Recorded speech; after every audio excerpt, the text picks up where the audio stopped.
I have known Rabbi and Mrs. May since they arrived in Los Angeles, a young, idealistic, kollel couple with a sense of purpose and a mission.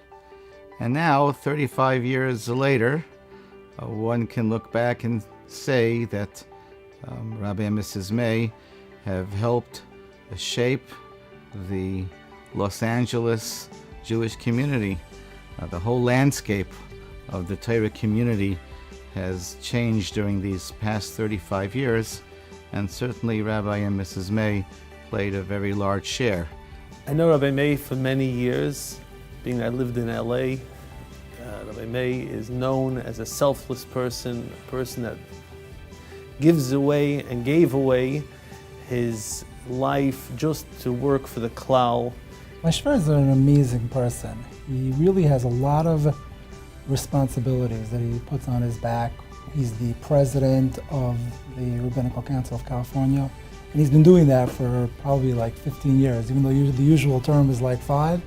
But because he is so, he mixes so easily with all different types. They're being honored by a Yeshiva Orchos Chaim that is known for the quality of chinuch habonim.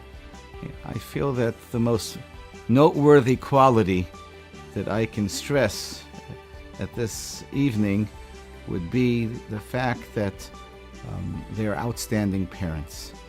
I can say that in spite of Rabbi May's globetrotting, where his job brought him to the far corners of the globe, wherever he was, every day he made sure to learn with his children. He finished Shisha Seder Mishnah. My mother-in-law told me that he was mechayev a lot of people in Los Angeles to do the same thing, because they felt that if he was so busy and he could do that, then they could do the same thing. To Rabbi and Mrs. May, chinuch habonim v'habonos was primarily the parents and the home responsibility, and we in the yeshiva shared in that responsibility. My mother-in-law, her passion is being mechanech,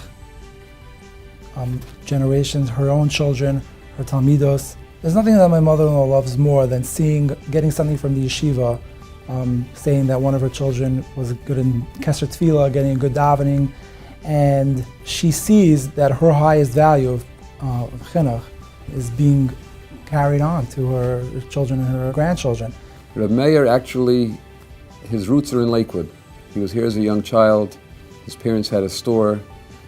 They were very, very much concerned about the community in Lakewood, that they should have what they need as far as kosher food. As a young child came to Besmerish Gavoya and was influenced by many of the Talmidim of Besmerish Gavoya. It is so appropriate that we're able to honor him as our guests of honor in Yeshiva Orchos Chaim back in Lakewood, back to his roots, and we feel fortunate.